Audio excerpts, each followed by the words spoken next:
Oh yeah. Whenever our players want to hit it lower in general, all right? Whenever our players want to hit it lower in general, and I'll just give you a little look here. So this would be like a normal setup with a 4-iron right here, okay? Now, if I want to hit it lower, I'm going to narrow up, I'm going to get a little closer, and how much closer I get, I'm going to choke down that same amount. So I'm choking down a good inch, inch and a half on the golf club. Well, I'm getting inch, inch and a half closer to the ball. So really, typically, when we want to hit it lower, it's called 1, 1, and 1.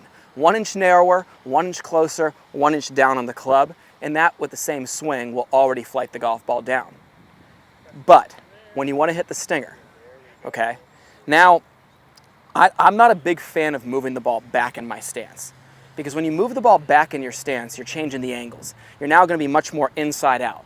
And now I'm dependent on a little bit of backup and release of the golf club to get that ball back online. I don't want that.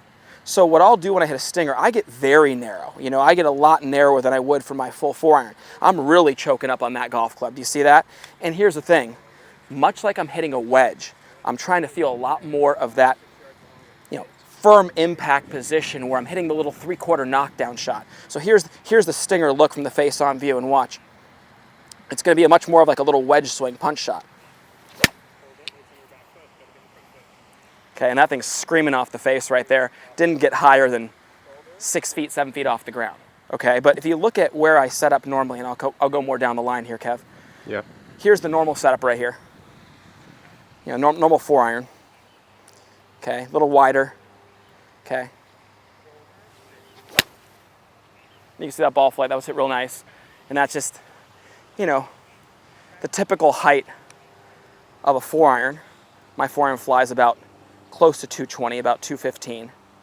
Okay, now here's the stinger. We saw that setup right here, right? Now watch. Look how much that changes. See how much closer I am, Kev? Yep. Okay, now watch. It's going to be a little more 3/4, a little more of a knockdown mentality. Look at that thing. Ooh, baby. All right, huh? You still got it. All right. Yeah, I haven't hit those shots in a while. They're fun to hit. But notice how I'm not quick to swing the club all the way to my back. You know, when I take a full swing or I want to elevate the ball, you know, one thing I do is I really feel like I get the club all the way to my back. Now that naturally releases the golf club and gets it arriving with the loft that I need to have through impact. Now, when I hit a stinger, it's much more held off. And I feel like I'm really abbreviating my swing when I finish. I'm not so quick to get it to my back. I'm going to hold off a little bit. And it's much like I hit wedges. You know, when I hit a wedge, it's a 3/4 knockdown shot. You know, it's a little bit narrower. I choke down a little bit. It's more of this look. Little hold off finish. The stinger's the same way. But I'm real big on hand speed. Getting that zip with the hands through there and really, really punching it. I really feel like I'm punching it though. You know, I feel like I'm really, boom, punching the ground. And it's a knockdown feeling. It's not a shot that I'm trying to pick off the surface, as that a lot of times, you know, adds loft to the club and puts the ball up in the air. I think one thing I want to show the viewers is how much you choke down. Yeah. Because you're almost to the metal there. The lower I want to hit it, you guys, like here's the thing. If I'm hitting a full shot, you know, I've never been a big believer in getting off the end of the handle. You know, I like to get it just right in here, okay? But here's the big thing. From there, if I want to hit it lower, I'm only going to go down about 1 inch. That's just my stock standard knockdown 8-iron, not the stinger, just one that I want to flight down a little bit. Now, if I want to hit it really low, I'm going down to where I'm almost on the metal, okay? And you'll see, the closer that I get, the lower I get on the shaft, okay? Here's the thing, the lower I get in the shaft, the firmer my wrists are. The more up here I get, like look, if I'm up here, the more kick it has, right?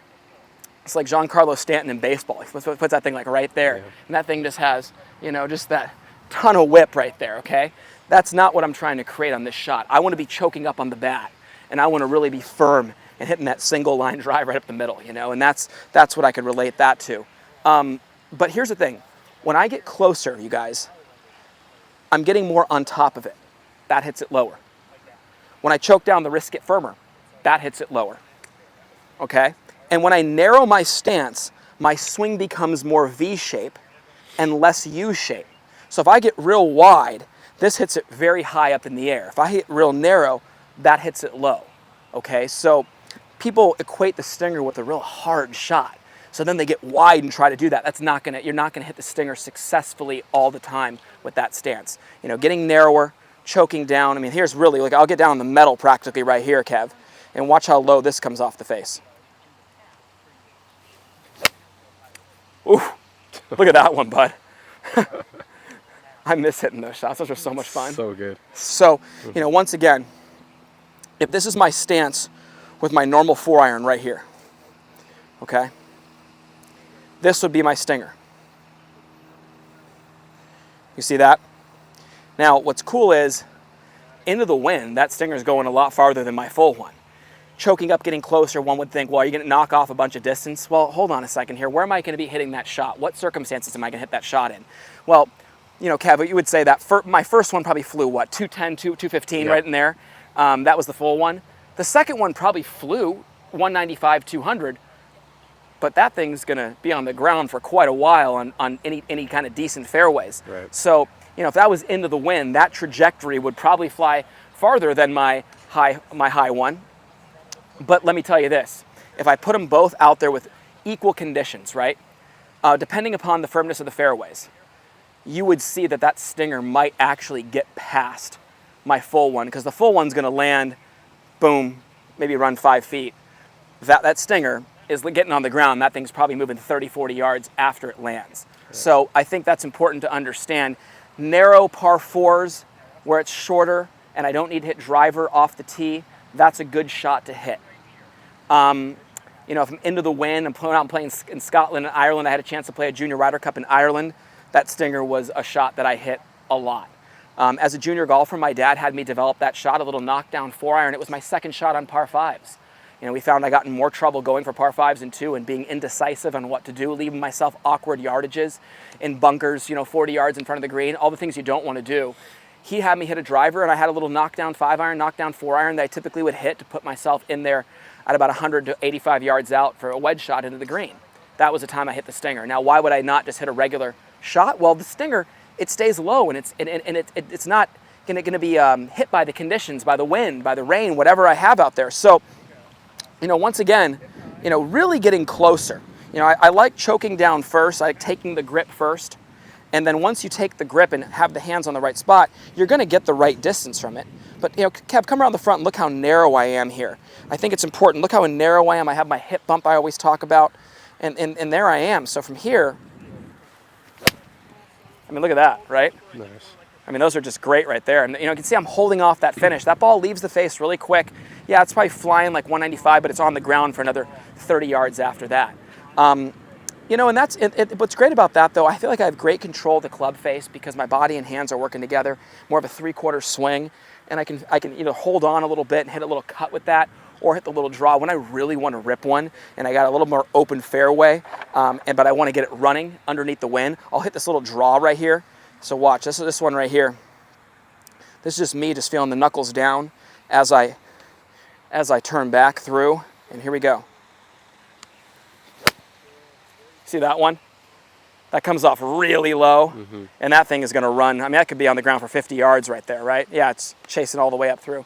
So getting closer, choking down, 3/4 knockdown feeling, you know, really feeling like there's that wall right here, and I'm just trying to backhand that wall.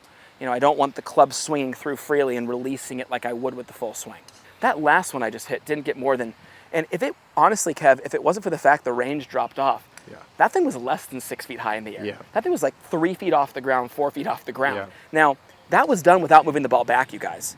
If I move the ball back, oh, I mean, big pushes, over draws, it's so hard to freeze that ball flight. But Kev, notice how all these are frozen ball flights? Like, there's very little movement other than the one I tried to hit the draw. Very little movement on these ones, okay? But here we go. Really choking down. Oh. Oh, geez. I don't even want to hit anymore. I hit those so good. I'm like, let's just cut it. Cut it. At Forzak Golf, we take a lot of pride in having developed some of the best and most consistent golf swings on the planet. We do this through simplicity. Our Full Swing Masterclass will take you on a step-by-step, easy-to-understand process on how to get your golf swing better than ever. Join the many before you who've utilized our Full Swing Masterclass to take their games to the next level and beyond.